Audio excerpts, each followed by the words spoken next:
Hi, everyone. It's Dr. Stephanie D. Burrows, CEO of Stephanie Speaking. Welcome, welcome, welcome. Please share, like, comment, please. We want to just share some information with you. I'm going to read from a devotional right now, and I hope you'll hang in there with me on this. It's got to be quick because I've got to get into a training program. And this is on uprooting bitterness. So, how many of you are walking around holding some bitterness about something, about someone, about something that happened way back in the past? Like really way back, little kids or coming up, or but it was a long time ago. If so, I understand. I get you. How many of you are holding bitterness against someone that you think did something to you or against you, and maybe you think they did it on purpose, but we really don't know because we're not in their heads, and so we are seeing it one way when it may have been another way. But as a result, you don't know because you've been holding this bitterness and you're not in touch with them anymore. Anyway, I just wanted to read this devotional to you because hopefully it's going to bless somebody and they're going to be able to be released from it. I know I've been reading it over and over again because it's blessing me and I'm getting some release. Hello? So here we go. Uprooting bitterness. The Bible describes bitterness as a bitter root. Have you ever looked at your backyard and seen some weeds growing? You think to yourself, I should deal with that, but you don't. The weeds are so small anyway. But after you procrastinate for a week, it seems like they've grown to be 6 feet tall.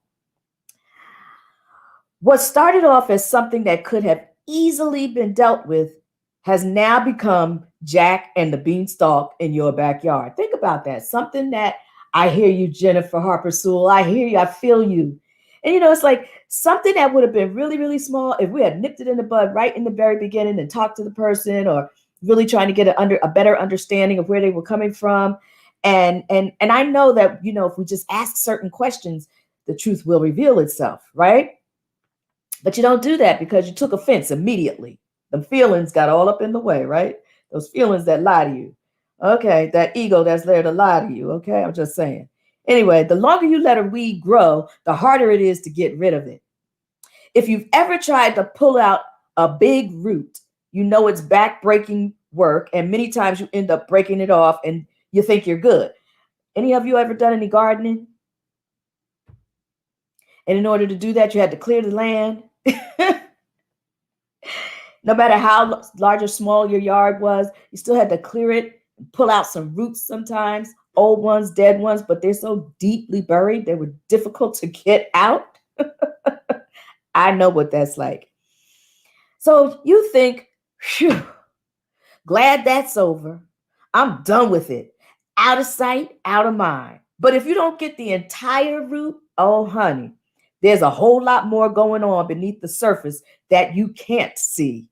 And when it grows back, you'll have to dig up more than you were anticipating because now you have a jungle of overgrowth to tackle as its roots spread.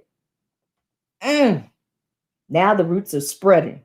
If you don't completely uproot bitterness now, those roots will go deep down so deep they will latch on and interweave their way into every relationship you have.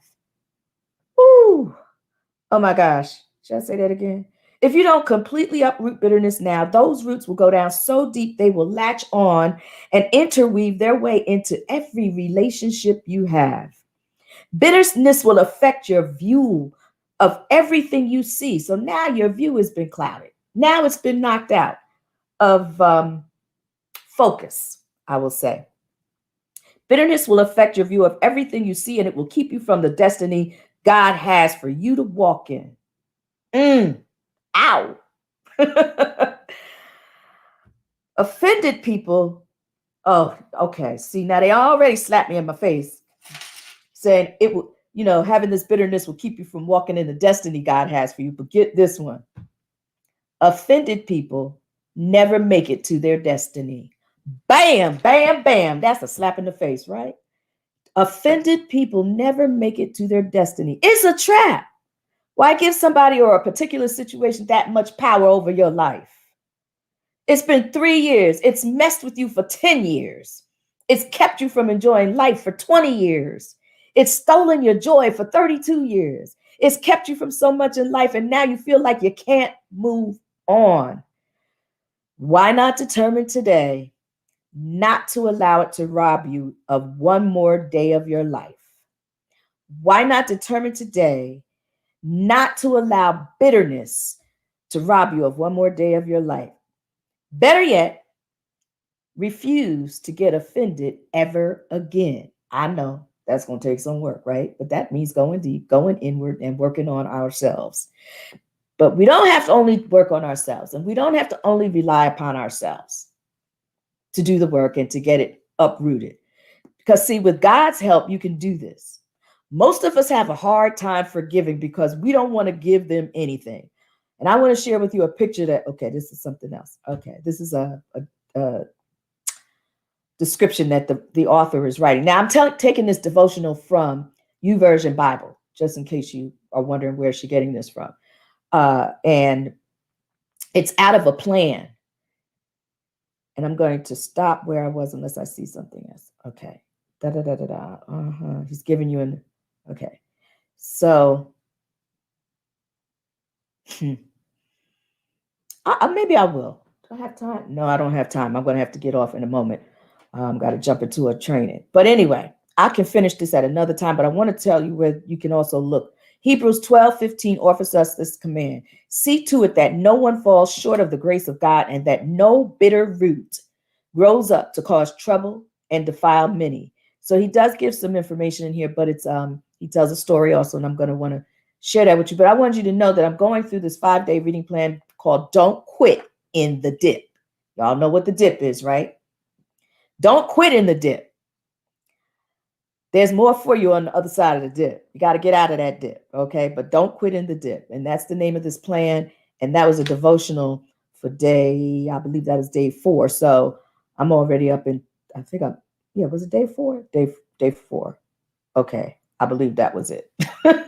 Yeah, Hebrews 12:15. And then there's also Matthew 6:14 through 15. So anyway, look, we got to give up our bitterness. We got to let it go. And because if we don't let it go, it will only grow. And we are blocking ourselves from our destiny. We do that. No one else. The person who you think offended you, that you're feeling that bitterness towards, they didn't block your destiny. You did it to yourself. I did it to myself. So the first thing to do is to forgive. Doesn't mean you don't have to say anything to them.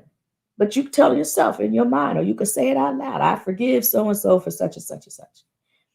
And I'm letting it go. And I'm not saying to you that it's going to stop all at one time, all of a sudden. It may take you doing this repeatedly, but that's up to you. You figure it out.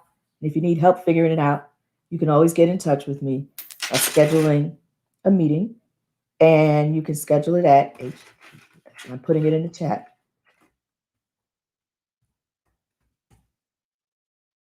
/connection.